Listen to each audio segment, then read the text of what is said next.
Attorney Rufil Fernandez Banyok. Attorney Rufil Fernandez Banyok. Straight to the point.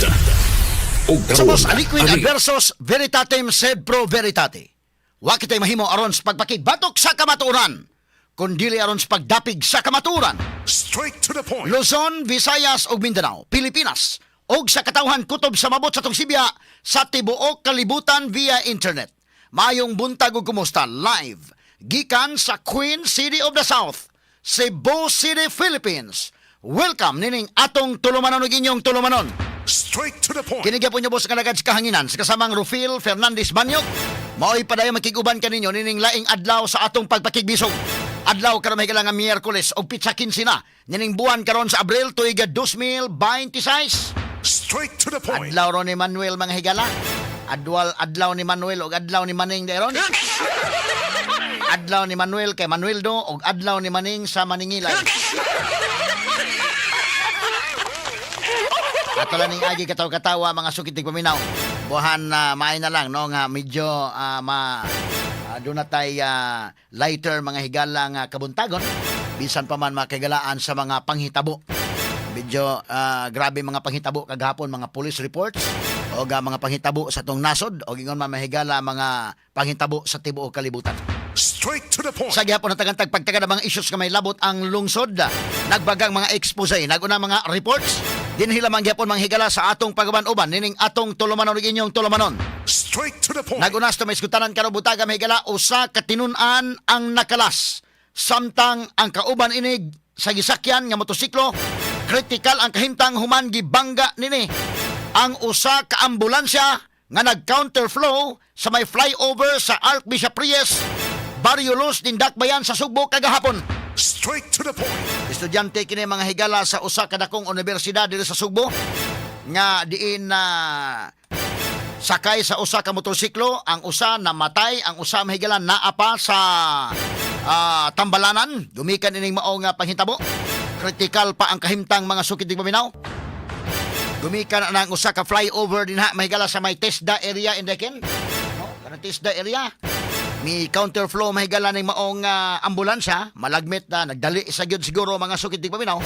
Pero kanang flyover medyo kuyo-kuyo nagmo counterflow kada kay may laing ka iplian gud mga sukitig paminaw lagi. So naon sa hitabuan na ato lang hatagag pagtagad karon nga taud-taod mga higala ang kinatibuk ang report kay namatay in town ang usa ka estudyante o ang usa na apa mga higala karon sa may matawag nato may higala tambalanan. Straight to the point.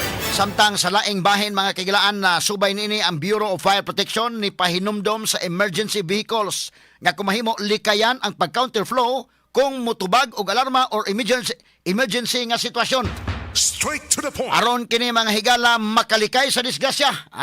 Straight to the Kung point. gikinahanglan gyud nga mag-counterflow buhaton kini nga adunay igong mga pag-amping.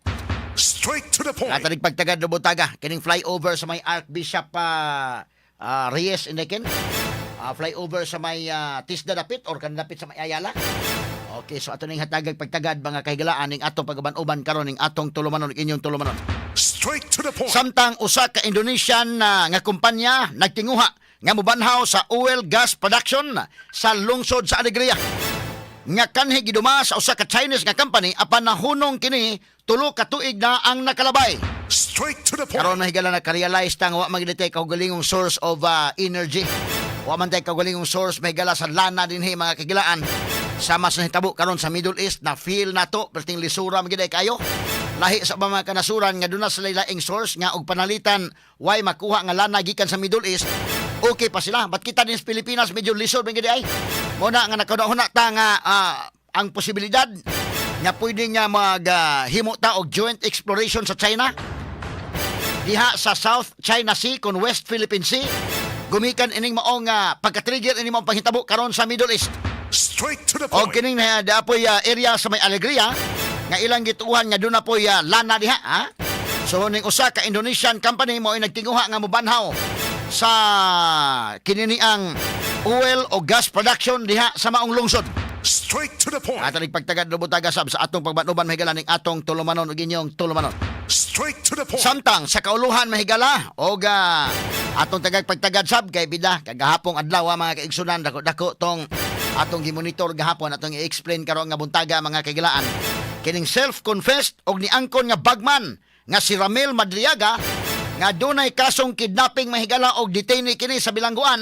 Straight to the point. Ni butyag nitambong ni sa hearing kagahapon sa House Committee on Justice labot sa impeachment case batok ni Vice President Sara Duterte.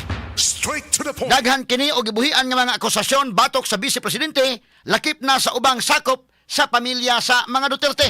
Straight to the point. Ato sa nagpagtagad ng buntaga mga kaigalaan. Kung sama inyong pagtuo atong iyang testimonya ni Ramil Madriaga. Katuuhan ba o dili?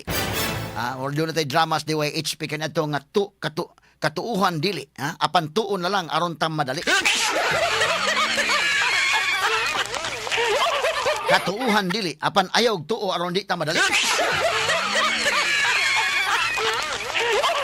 Nga tali pagtagad ron mahigala karon nga buntagas tungod uban usab ning atong tulumanon ug inyong tulumanon.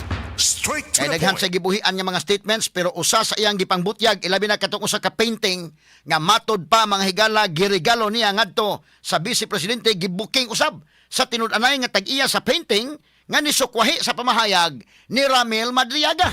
Straight to the point. Doon na dayon mahigala ni ingon nga di na tinuod ng iyang gisulti ako naghimo atong painting.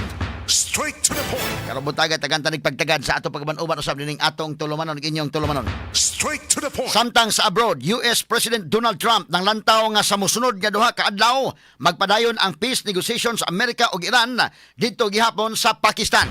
Straight to the Kini point. ug uban pang mga iskutanan nga mabati exclusive over DYHP RMN Cebu 612 sa dial sa inyong mga radyo sa 93.9 IFM. Sa